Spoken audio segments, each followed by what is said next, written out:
రేపు గురువారం రోజున మర్చిపోకుండా ఒక రూపాయి బిల్లును ఈ ప్రదేశంలో పెడితే చాలండి, మీ జీవితం మారిపోతుంది. అలానే కాకుండా మీకేంటంటే గనక ముఖ్యంగా చెప్పాలంటే లక్ష్మీదేవి అనుగ్రహం కలిగి సకల శుభాలు చేకూరుతాయి. చాలా అద్భుతమైన ఫలితాలు కూడా వస్తాయన్నమాట. మీ జీవితంలో ఉండే అనేక రకాల కష్టాలు, సమస్యలు, బాధలు పోతాయి. ఆర్థికంగా కూడా మీకు బాగా కలిసి వస్తుందని చెప్పొచ్చు. మనం ఏంటంటే ఒక రూపాయినే కదా, ఒక రూపాయి వల్ల ఏం జరుగుతుంది అనుకుంటాం, కానీ ఆ రూపాయే మన జీవితాన్ని మార్చేస్తుందని చాలామంది కూడా గమనించుకోరన్నమాట. ఎందుకంటే ఒక రూపాయి బిల్ల ఒక రకంగా చెప్పాలంటే చాలా శక్తివంతమైనదండి. కాబట్టి ఏంటంటే గనక ఒక రూపాయితో ఈ విధంగా చేయండి. అనేక రకాల సమస్యల నుంచి మీరేంటంటే గనక బయటపడగలుగుతారు. ఈ పరిహారాన్ని ఎలా చేయాలో తెలుసుకునే ముందు ఒక చిన్న రిక్వెస్ట్ అండి. వీడియోని పూర్తిగా చూడండి, నచ్చితే లైక్ చేయండి, కొత్తగా చూస్తున్నట్టయితే సబ్స్క్రైబ్ చేసుకోండి. ఇక ఆ తర్వాత వచ్చేసి ఏంటంటే గనక రేపు గురువారం కదా. గురువారం అంటే ఒక రకంగా చెప్పాలంటే లక్ష్మీ వారంగా మనం పరిగణిస్తూ ఉంటాము. ఈ రోజు చేసే పనులు కావచ్చు, పరిహారాలు కావచ్చు, ఖచ్చితంగా పనిచేస్తాయి. అయితే మన జీవితంలో మనం ఏంటంటే గనక కొన్నిసార్లు భరించలేని కష్టాలను అనుభవిస్తూ ఉంటామండి. కష్టాలనే కాదు, అనేక రకాలుగా కూడా మన జీవితంలో ఏంటంటే గనక దరిద్రాలు కావచ్చు, సమస్యలు కావచ్చు, ఇబ్బందులు కావచ్చు, ఇలా ఏంటంటే గనక మనకు గ్రహాలు అనుకూలించక, స్థితిగతులు సరిగ్గా లేక ఏదో ఒక రకంగా కష్టం అనేది వస్తుంది. అలానే కాకుండా ఆ కష్టాలు ఏంటంటే జీవితంలో కూడుకుపోతాయి. అవి పోనే పోవు, మననే పట్టి పీడిస్తూ ఉంటాయి కదా. అలాంటి వాళ్ళు ఏంటంటే రూపాయి బిళ్ళ పరిహారం అనేది చెయ్యండి. ఒక రూపాయి ఏంటంటే మన జీవితంలో ఉండే అనేక రకాల సమస్యల్ని, కష్టాలను తొలగించడానికి ఉపయోగపడుతుందన్నమాట.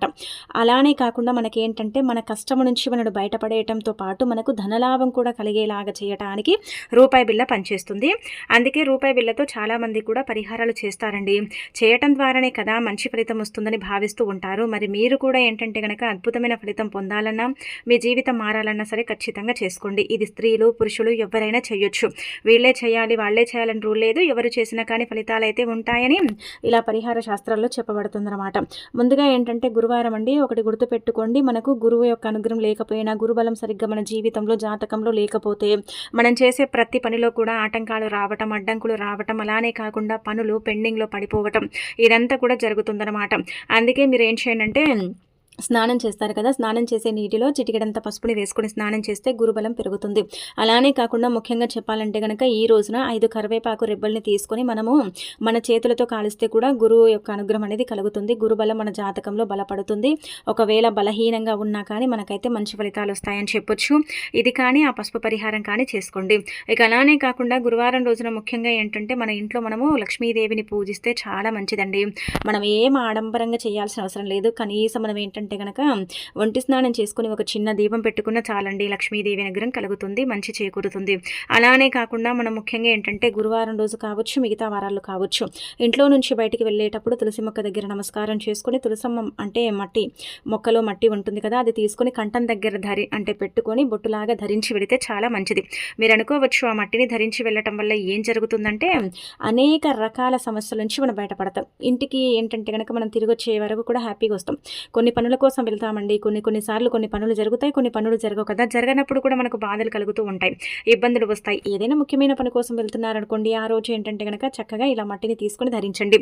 ఇది గురువారం అనే కాదు, ఎప్పుడైనా చేయొచ్చు, ఎప్పుడు చేసినా కానీ ఫలితం వస్తుందన్నమాట. ఆ తర్వాత ఏంటంటే గురువారం రోజున ముఖ్యంగా మీరు ఇప్పుడు చెప్పే రూపాయి బిళ్ళ పరిహారం చేసుకోండి. ఇది ఎంత శక్తివంతమైనదంటే అంత శక్తివంతమైనది. మానవ జీవితం ఏంటంటే కష్టాలు లేకుండా అసలు ఉండనే ఉండదండి. ఏదో ఒక కష్టం అనేది ఉంటూనే ఉంటుంది. కొంతమంది లైఫ్ ఎలా ఉంటుందంటే ఈ కష్టం తీరిందా వెంటనే ఇంకొక కష్టం ఏంటంటే కనుక వీరి కోసమే అంటే ఎదురు చూస్తూ ఉంటుందన్నమాట. కొంతమంది లైఫ్లో కష్టం తీరగానే ఇంకొక కష్టం వస్తుంది. అలా ఏంటంటే భరించలేక బాధపడటం, ఇబ్బంది పడిపోవటం, ఎవరికి మన కష్టాలు చెప్పుకోం. ఇప్పుడు సమాజం ఎలా ఉందంటే కనుక మన కష్టాలు చెప్పుకున్నాం అనుకోండి, వీళ్ళకి ఇలాగే కావాలి, బాగైందని కుళ్ళుకునే వాళ్ళే ఎక్కువ. అయ్యో పాపం ఇలా అయిందనే వాళ్ళు చాలా తక్కువ అనమాట. అందుకే ఎవరికి ఏవి చెప్పుకోలేక మనలోనే మనం పెట్టుకొని దాచుకొని బాధపడే దానికన్నా మనం ఏంటంటే కనుక ఈ రూపాయి బిళ్ళ పరిహారం చేసుకుంటే మంచిదనమాట. మీరు ఏంటంటే రాత్రి తిన్న తర్వాత పడుకుంటారు కదా, పడుకునేటప్పుడు రూపాయి బిళ్ళ తీసుకోండి. ఒకటేసారికి మీకు ఫలితం వస్తుందని చెప్పట్లేదు, కానీ ఖచ్చితంగా అయితే మార్పు ఉంటుందన్నమాట. ఆ మార్పుని మీరే మెల్లమెల్లగా ఏంటంటే కనుక గమనించుకోగలుగుతారు. అలానే కాకుండా మెల్లిమెల్లిగా చూసుకోగలుగుతారు. ఏ పరిహారమైనా వెంటనే మనకి ఏంటంటే ఫలితం తెచ్చిపెట్టదు, కొంచెం సమయం పడుతుంది. ఆ సమయాలలో ఏంటంటే మనం మార్పుని చూడగలుగుతామని చెప్పొచ్చు. అందుకే మీరు ఏం చేయండి అంటే కనుక స్త్రీలు కావచ్చు, పురుషులు కావచ్చు, రాత్రి పడుకునేటప్పుడు రూపాయి బిళ్ళ తీసుకోండి. అలా రూపాయి బిళ్ళ తీసుకున్న తర్వాత ఏం చేయండి అంటే కనుక దాన్ని కొంచెం శుభ్రం చేయండి. డబ్బు కదా, ఎంత మంచి ఉంటుందో అంత చెడు కూడా ఉంటుందన్నమాట. అలా రూపాయి బిళ్ళని తీసుకొని కొంచెం ఏంటంటే కనుక దాన్ని క్లీన్ చేసుకొని అనంతరం వచ్చేసి ఆ రూపాయి బిళ్ళని మీరు రాత్రి పడుకునేటప్పుడు ఆడవారైతే ఎడమ చేతిలో పట్టుకోవాలి, మగవారైతే కుడి చేతిలో పట్టుకోవాలి. అలా పట్టేసుకొని ఏంటంటే సంకల్పం చెప్పుకోవాలి. మన జీవితంలో మనకు ఎన్నో బాధలు, దుఃఖాలు, దరిద్రాలు, సమస్యలు ఇలా చెప్పుకుంటూ పోతే ఎన్నో ఉంటాయి. ఎన్నో మనని పట్టి పీడిస్తూ ఉంటాయి. ఎంతో ఇబ్బంది మనం పడుతూ ఉంటాం కదా! అలా జరగకుండా ఉండాలంటే ఈ పరిహారం అప్పుడప్పుడు చేస్తూ ఉండండి. కనీసం ఒక 5 కానీ గురువారాలు, లేదంటే 3 గురువారాల పాటు కానీ, కనీసం 2 గురువారాల పాటు చేయండి. మీకు బాగుందనిపిస్తే మీరు కంటిన్యూ చేయండి. లేకపోతే ఏంటంటే గనక మధ్యలో చేసి ఆపేయొచ్చనమాట. ఇలా ఖచ్చితంగా అయితే ఫలితం ఉంటుందండి. రాదని మనం చెప్పట్లేదు, ఫలితం వస్తుంది. కాకపోతే మనకు నమ్మకం అనేది ఇంపార్టెంట్. కాబట్టి ఇలా రూపాయి బిల్లని తీసుకొని చేతిలో పట్టుకొని పిడికిలి బిగించి మీకుండే కష్టాలు, సమస్యలు, బాధలన్నీ కూడా చెప్పుకొని ఆ రూపాయి బిల్లని 3 సార్లు తల చుట్టూతో తిప్పండి. తిప్పిన తర్వాత ఆ రూపాయి బిల్లని దిండి కింద పెట్టి పడుకోండి. అలా పడుకున్న తర్వాత ఏంటంటే మీరు రాత్రి ఇంకా అలాగే నిద్రపోండి. తెల్లారి లేస్తారు కదా, రూపాయి బిల్లను ఎత్తి పక్కన పెట్టండి. అంటే ఇంకా పెట్టుకోండి, అక్కడ పక్కన పెట్టేసి బయటికి వెళ్ళేటప్పుడు, లేదంటే ఉదయం పూట మన ఇంటికి భిక్షం తీసుకునే వాళ్ళు వస్తూ ఉంటారు, వాళ్ళకు కూడా రూపాయి ఇవ్వచ్చు. దాని ద్వారా ఏమవుతుందో తెలుసా, డబ్బు తొందరగా ఏంటంటే కనుక చెడుని ఆకర్షిస్తుంది. అంటే మనం చెప్పుకున్నాం కదా, సంకల్పం మనం చేతిలో పట్టుకున్నాం కదా, అయితే మనం ఏంటంటే కనుక చెప్పేదంతా కూడా డబ్బు తీసేసుకుంటుంది అనమాట. రూపాయి బిల్ల లాగేసుకుంటుంది. మన సమస్యను ఏంటంటే కనుక తొలగించడానికి అది ఉపయోగపడుతుంది. అలానే కాకుండా మన సమస్య నుంచి, కష్టం నుంచి మనని బయటపడేస్తుంది. అన్ని విధాలుగా కూడా మనకు బాగా కలిసి వచ్చేలాగా చేస్తుంది అనమాట. చాలా చాలా శక్తివంతమైన పరిహారం కాబట్టి దీన్ని ఏంటంటే కనుక పరిపూర్ణ నమ్మకంతో చెయ్యండి. ఇలా 1 రూపాయిని మాత్రమే తీసుకొని చెయ్యండి. ఆ తర్వాత ఏంటంటే ఆ రూపాయి దానం చేసేటప్పుడు ఆ రూపాయిలో ఇంకా కొంచెం డబ్బుని కలిపి దానం చేయొచ్చు. కాకపోతే ఏంటంటే కనుక ఆ రూపాయి బిల్లని మన దగ్గర పెట్టుకోకూడదు. ఇది ఇంకా మీరు గుర్తుపెట్టేసుకొని ఇంకా ఎవరికైనా సరే పేదవారికి ఇచ్చేయండి. మంచి రిజల్ట్ అనేది వస్తుందన్నమాట. ఇంకా ఆ తర్వాత ఏంటంటే కనుక రూపాయి బిళ్ళ పరిహారం చేసినట్టు ఎవరితో పంచుకోకూడదు, ఎవరికి చెప్పకూడదు. చెప్పటం వల్ల ఎలాంటి అంటే మనకు లాభాలు రావు, నష్టాలు ఎక్కువ ఉంటాయి. కాబట్టి చెప్పకండి. ఎవరికి చెప్పుకోకుండా చక్కగా రహస్యంగా ఆచరించుకోండి. ఇక వచ్చే ఫలితాన్ని చూసి మీరే ఏంటంటే కనుక షాక్ అయిపోతారనమాట.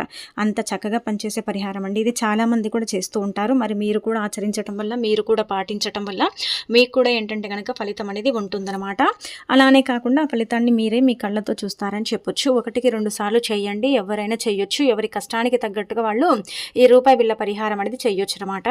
ఇంకా అలా చేసి చాలామంది కూడా ఫలితాలను పొందారు. కానీ ఒకటేసారి అయితే ఫలితం అయితే పెద్దగా కనిపించదండి. మెల్లిమెల్లిగా ఫలితం అనేది కనిపిస్తుంది అనమాట. ఆ ఫలితాన్ని అయితే మీరు చూడగలుగుతారని చెప్పొచ్చు. కాబట్టి మనం నమ్మకం అనేది ముఖ్యం. మాకు వస్తుందిలే, మాకు జరుగుతుందిలే అనుకోవాలి. ఎందుకు రూపాయి బిళ్ళతోనే చేయాలంటే రూపాయి బిళ్ళ అతీత శక్తివంతమైనది. డబ్బు లక్ష్మీదేవి రూపంగా భావిస్తారు. ఒక రూపాయి ఏంటంటే మన మనుగడను అంటే సాగిస్తుందన్నమాట. రూపాయి మన జీవితంలో లేకపోతే మనకు ఎన్నో అనార్థాలండి.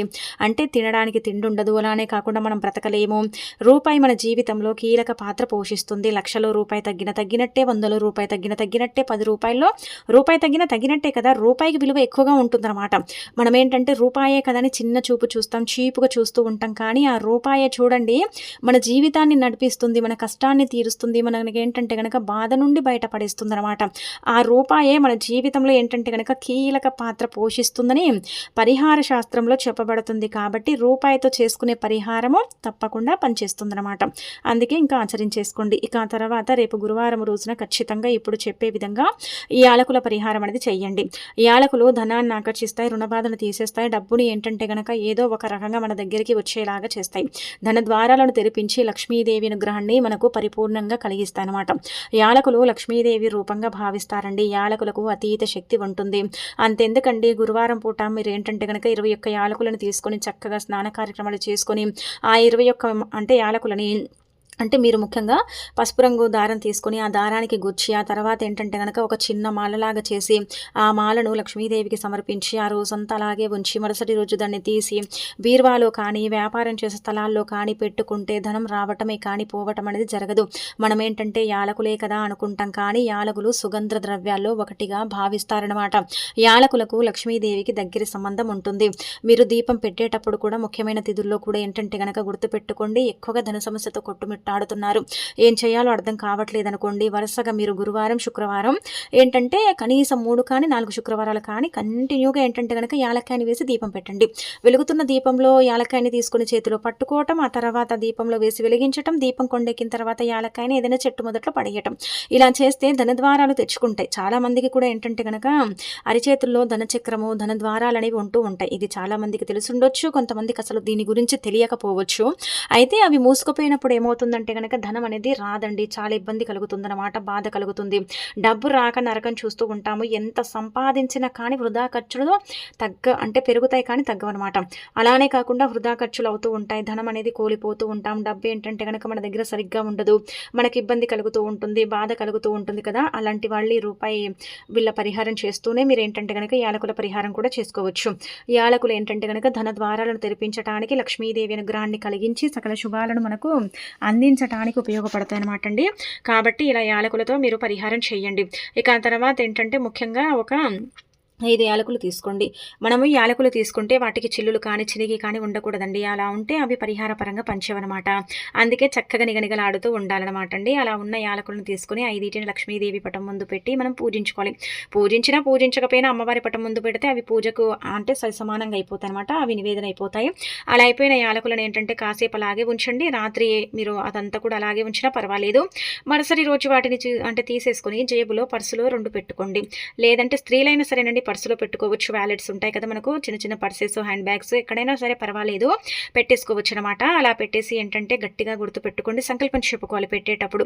డబ్బు కోసం మాత్రమే పెడుతున్నాము, డబ్బు కావాలి, డబ్బు రావాలి, ఏ దిక్కు నుంచి అయినా సరే మా దగ్గరకు ఆకర్షించాలి అన్నట్టుగా సంకల్పం చెప్పుకొని పెట్టుకొని ఆ తర్వాత వదిలేసి ఇంకా అనంతరం తీసేసి మీ దగ్గర పెట్టుకుంటే సరిపోతుందన్నమాట. అటు మనకు చూడండి 2 విధాల లాభం ఉంటుంది. ఒకటి సుగంధ ద్రవ్యాలు యాలకులు ఒకటి కాబట్టి లక్ష్మీదేవి రూపం. ఆ తల్లి అనుగ్రహం కలిగినప్పటికీ కూడా మనకి ఏంటంటే కనుక ధనం వస్తుంది, సంపాదన పెరుగుతుంది. రూపాయి లేని చోట 2 రూపాయలు పుడతాయి. డబ్బు అనేది ఏంటంటే కనుక రావటమే కానీ పోవటం అనేది జరగదు. చాలా వరకు ఒక రకంగా చెప్పాలంటే కనుక మనకు మంచి చేకూరుతుంది. చాలా అద్భుతమైన ఫలితాన్ని అయితే మనం చూడగలుగుతామని చెప్పొచ్చు. యాలకులే కదా అనుకోకుండా యాలకులతో చేసుకునే పరిహారాలన్నీ కూడా మీకు ఖచ్చితంగా పనిచేస్తాయి. కాబట్టి వీటిని ఏంటంటే కనుక పరిపూర్ణ నమ్మకంతో చేయండి. అలానే ఏంటంటే కనుక యాలకులు అతీత శక్తివంతమైనవి కాబట్టి మనము యాలకులను ఇలా పర్సులో పెట్టుకుంటే కొన్నిసార్లు మన పర్సులో డబ్బు అనేది కనిపించదు. ఎంత ఏం చేసినా కానీ డబ్బు అనేది రాదు. డబ్బు అనేది ఏంటంటే కనుక పోతుంది. ఒక్కొక్కసారి జేబు ఖాళీగా ఉంటుంది, పర్సు ఖాళీగా ఉంటుంది. అసలు ఏంటి ఇలా అయిపోతుందని మనం బాధపడుతూ కూడా ఉంటాం కదా! అలాంటప్పుడు కూడా ఏంటంటే కనుక డబ్బు వస్తుందన్నమాట. ఆ యాలకులు మన పర్సులో సీక్రెట్గా పెట్టుకోవాలి. అందరికీ కనిపించేలాగా పెట్టకూడదు. అందరికీ కనిపించేలాగా పెడితే ఏం లాభం ఉంటుందండి? అందుకే కనిపించకుండా పెట్టేసుకుని గమ్మునైపోండి సరిపోతుంది. ఇవేంటంటే మనకు నిజం చెప్పాలంటే 20 రోజులు పనిచేస్తాయి. ఎందుకంటే వాటి పవర్ అంటే దిగిపోతూ ఉంటుందన్నమాట. మన చేతులు తాకుతూ ఉంటాయి. మనం డబ్బును కూడా పెడుతూ ఉంటాం. అలానే కాకుండా ఏంటంటే కనుక డబ్బును కూడా తీయటం, పెట్టడం చేస్తూ ఉంటాం. కాబట్టి 20 రోజులు మహా అంటే 21 రోజులు పనిచేస్తాయండి. అంతకంటే ఎక్కువగా పనిచేయవు. మళ్ళీ వాటిని తీసేసి ఒక చెట్టు మొదట్లో పడేసి యాజ్ ఇట్ ఈజ్గా ఏంటంటే కనుక మళ్ళీ ఇలాగే యాలకులు తీసుకొని లక్ష్మీదేవి పటం ముందు పెట్టండి. అమ్మవారి పటం ముందే ఎందుకు పెట్టాలంటే యాలకులు లక్ష్మీదేవికి ఇష్టం కదా! కాబట్టి అమ్మవారి పటం ముందు పెట్టండి. అలా పెట్టేసి ఇంకా మీరు తీయటం అంటే ఇలా పెట్టుకోవటం చేస్తూ ఉంటే ధనం అనేది మీ కంటికి కనిపిస్తుంది. డబ్బు లేని సమస్య ఏదైతే ఉంటుందో అది తీరుతుంది. కాబట్టి ఆచరించండి. అలానే కాకుండా గురువారం రోజున మీరు ఏంటంటే కనుక 2 యాలకులు తీసుకొని వీటిని ఏం చేయండి అంటే మీ ఇంటి పసుపు డబ్బాలో పెట్టుకోండి. అంటే మీరు అనుకోవచ్చు యాలకులు పసుపు డబ్బాలో పెడితే ధనం వస్తుందా అండి అంటే మంచి జరుగుతుంది. మన వంటగదిలో ఏంటంటేనండి అన్నిటి గదుల కంటే కూడా వంటగదిలో చెడు అనేది ఎక్కువగా ఉంటుంది. ఇది చాలా మందికి తెలుసుంటుంది. అక్కడే జ్యేష్ఠాదేవి నివసిస్తూ ఉంటుంది. కారాత్మక శక్తులు ఉంటాయి. అక్కడ ఏంటంటే కనుక నెగిటివ్ ఎనర్జీ ఉంటుంది. చాలా వరకు కూడా మనకు అక్కడ నుంచి ఏంటంటే కనుక ఇబ్బందులు అనేవి వస్తాయి కదా! అయితే మనము ఇబ్బందులు మన ఇంట్లో చెడుందని ఎలా తెలుసుకోవాలంటే కనుక ఇంట్లో ఏదైనా వంట చేస్తుంటే పదే మాడిపోతూ ఉంటుంది. అలానే కాకుండా ఏంటంటే కనుక ఉన్నట్టుండి గిన్నెలు దబేలు మన పడతాయండి. మనం ఉలిక్కి పడతాం ఒకటేసారి. అలానే ఇంకొకటి ఏంటంటే కనుక ఎంత నీట్గా ఇల్లు ఉంచినా కానీ ఏదో ఒక రకంగా చెడు వాసన వస్తూ ఉంటుంది. దానివల్ల కూడా మనం ఏంటంటే చాలా డిసప్పాయింట్ అయిపోతూ ఉంటాం. ఎంత మంచిగా ఇంట్రెస్ట్ పెట్టి వంట చేసినా రుచి ఉండదు, పచ్చి ఉండదు, అసలు ఏంటో అర్థం కాదు, ఎందుకు ఇలా జరుగుతుందో కూడా తెలియదనుకొని మనలోనే మనం ఏంటంటే కొంచెం బాధపడుతూ ఉంటాం. అలా కాకుండా ఏంటంటే యాలకులు పసుపు డబ్బాలు పెట్టినప్పటి నుంచి కూడా మీకు మంచి జరుగుతుంది. ఇంట్లో ఏంటంటే కనుక మంచి వాసన రావటం, అలానే కాకుండా ముఖ్యంగా వెంటనే ఏం జరగదు, కొంచెం సమయం పడుతుంది. కాకపోతే ఏంటంటే కనుక ఫలితాన్ని అయితే చూస్తారు కదా! కావున ఇలా మంచి వాసన రావటం, మంచి సువాసన రావటం, ఇంట్లో చేసే వంటల్లో ఏంటంటే కనుక మార్పు అనేది కనిపించటం, ఇలా చీటికి మాటికి ఏంటంటే కనుక మాడటం కానీ పొంగటం కానీ చేయకుండా అంటే ఒక మితిగా ఉండటం, ఇలాంటివన్నీ కూడా జరుగుతాయన్నమాట. అలానే కాకుండా ఇంటికి ధనాదాయ మార్గాలు కూడా తెచ్చుకుంటాయి. డబ్బు రావటమే కానీ పోవటం అనేది చాలా తక్కువగా జరుగుతుంది. వృధా ఖర్చులు తగ్గిపోతాయి. ఇంట్లో మనశ్శాంతి లభిస్తుంది. ఇవన్నీ కూడా పసుపు మంగళకరమైనది. అలానే కాకుండా యాలకుల ముందే చెప్పాం కదా ధనాన్ని ఆకర్షిస్తాయని, అందుకే ఇవి పెట్టడం వల్ల ఇంత మార్పును మనం చూస్తాం. అలానే కాకుండా ఏ స్త్రీ అయితే భర్త సంపాదన పెరగాలని కోరుకుంటుందో ఆ స్త్రీ సంకల్పం చెప్పుకొని పసుపు డబ్బాలో 2 యాలకులు పెడితే చాలు, ఖచ్చితంగా భర్త సంపాదన ఏదో ఒక రకంగా పెరుగుతుంది. అంత పవర్ యాలకులకు ఉంటుందండి. మీరు చెబితే నమ్మరు కానీ అంత శక్తి యాలకులకు ఉంటుంది, అంత పవర్ ఉంటుంది. కాబట్టి ఈ యొక్క విధంగా ఆచరించండి. తీసి పడేటప్పుడు ఎక్కడ పడితే అక్కడ పడేయకుండా ఒక చెట్టు మొదట్లో వేసేసుకుంటే సరిపోతుందన్నమాట. ఆ విధంగా కూడా ఫలితాలు అయితే ఉంటాయని చెప్పొచ్చు. కాబట్టి పరిపూర్ణ నమ్మకంతో చేసుకోండి.